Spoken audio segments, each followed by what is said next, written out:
Yo, what's goody good people? It's been a minute since we did a George video, I think. George Carlin. Yeah, I might be tripping. Yeah, it has been a little while. It's been a little while, right? And keep sending those clips in. It's some new clips I see popping up a couple months ago. I gotta find them. I saw it in passing and I didn't damn save it. Anyways, this one is titled "Why I Don't Vote," and that's crazy because it's election time. So let's do this one. I figured the rise. Let's do this rise. You ready, baby? Yeah. Let's rock and roll. Now, there's one thing you might have noticed I don't complain about. Politicians. Everybody complains about politicians. Everybody says they suck. Yeah! Well, where do people think these politicians come from? They don't fall out of the sky. They don't pass through a membrane from another reality. They come from American parents and American families, American homes, American schools, American churches, American businesses, and American universities, and they're elected by American citizens. This is the best we can do, folks. This is what we have to offer. It's what our system produces. Garbage in, garbage out. If you have selfish, ignorant citizens, you're going to get selfish, ignorant leaders. And term limits ain't going to do you any. That's the truth. Because our candidates right now, get the fuck out of here. Are they serious? Like, is this a video game? This is a video game. Because ain't no way you telling us this or that. These are our options. There's no way you're doing that to us. And then it's just like, yeah, somebody got to do it. So hurry up. You got to do it. You got to hurry up and man, get the fuck out of here. My bad. I'm going into my George Carlin hole. Let's rock. Pretty good. You're just going to wind up with a brand new bunch of selfish, ignorant Americans. So maybe it's not the politicians who suck.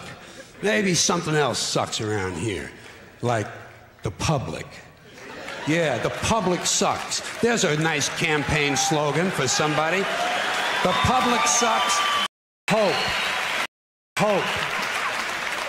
Because if it's really just the fault of these politicians, then where are all the other bright people of conscience? Where are all the bright, honest, intelligent Americans ready to step in and save the nation and lead the way? We don't have people like that in this country.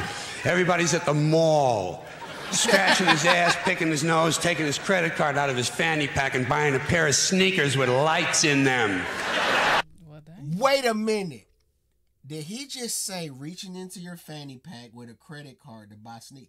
You know how regular that fucking is in 2024? To see a man go in their fanny pack, pull out a card and buy shoes? Filled with likes, he said?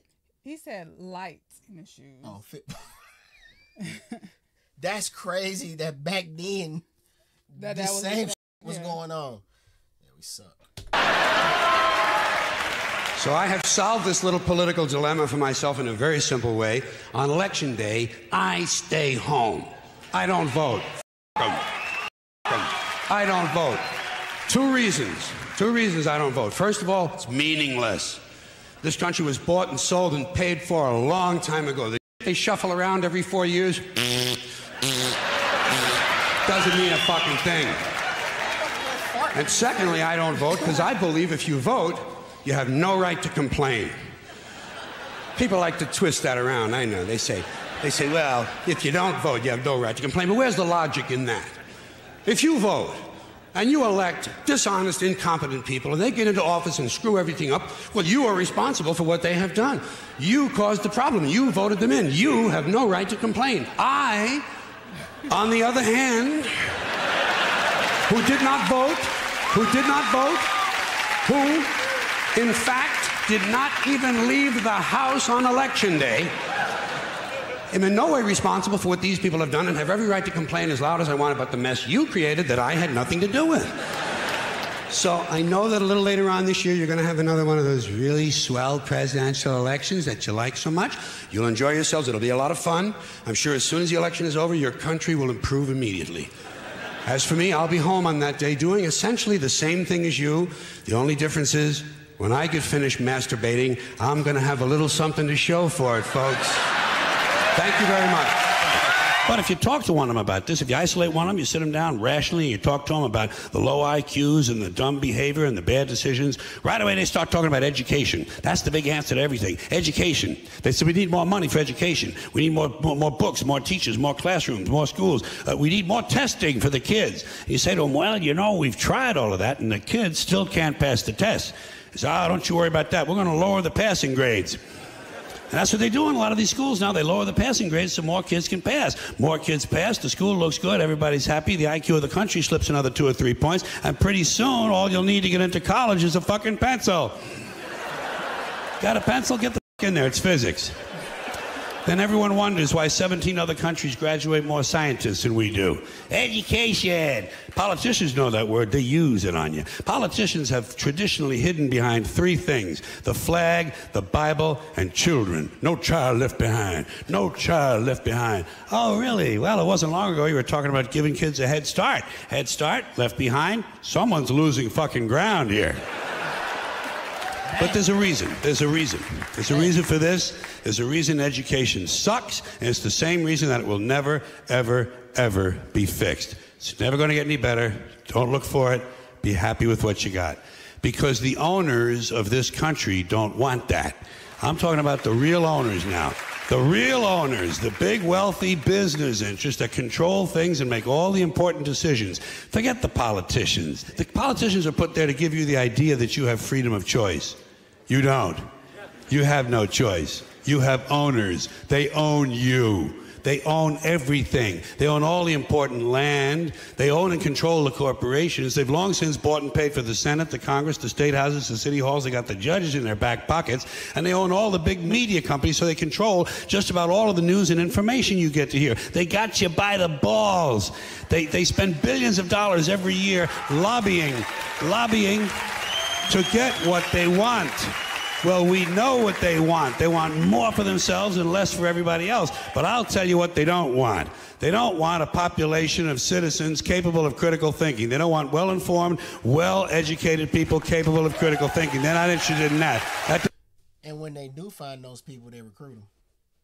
Bring them in. Bring them on in. And if you say no, you really mean yes. Don't make us show you that you mean yes. Well-informed, well-educated people capable of critical thinking. They're not interested in that. That doesn't help them. That's against their interest. That's right. They don't want people who are smart enough to sit around the kitchen table and figure out how badly they're getting fucked by a system that threw them overboard 30 fucking years ago. They don't want that. You know what they want? They want obedient workers. Obedient workers. People who are just smart enough to run the machines and do the paperwork, and just dumb enough to passively accept all these increasingly shittier jobs with the lower pay, the longer hours, the reduced benefits, the end of overtime, and the vanishing pension that disappears the minute you go to collect it. And now they're coming for your Social Security money. They want your fucking retirement money. They want it back, so they can give it to their criminal friends on Wall Street. And you know something? They'll get it. They'll get it all from you sooner or later, because they own this fucking place. It's a big club, and you ain't in it. You and I are not in the big club. And by the way, it's the same big club they use to beat you over the head with all day long, when they tell you what to believe. All day long, beating you over the head in their media, telling you what to believe, what to think, and what to buy. The table is tilted, folks. The game is rigged. And nobody seems to notice. Nobody seems to care. Good, honest, hard-working people, white collar, blue collar, doesn't matter what color shirt you have on. Good, honest, hard-working people continue. These are people of modest means. Continue to elect these rich cocksuckers who don't give a fuck about them. They don't give a fuck about you. They don't give a fuck about you. They don't care about you at all. At all. At all. Man, you know? And nobody seems to notice, nobody seems to care. That's what the owners count on, the fact that Americans will probably remain willfully ignorant of the big red, white, and blue dick that's being jammed up their assholes every day. Because the owners of this country know the truth. It's called the American dream, because you have to be asleep to believe it. That's a bar. You just dropped the bar on us, didn't he? But you dropped the bar on no head top. You already slow, man, Professor Carlin. And here we are. Another election year is upon us. Wow. What the fuck? Wait, is You this didn't the see recent that? video I was saying I found? This is crazy. I don't know, man. Maybe that is just a coincidence. Anyways, please like, comment, share, and subscribe. Copy Comedy Department merch, man. I'm working on getting it to where it's like on our channel. It's like right there for them to buy. Okay. I don't know. I got to figure that thing out. I got to call some people and figure that out. User friendly. Yes. It's Nolo Tee, man. Yes. We out. Out of here. Bye. Peace.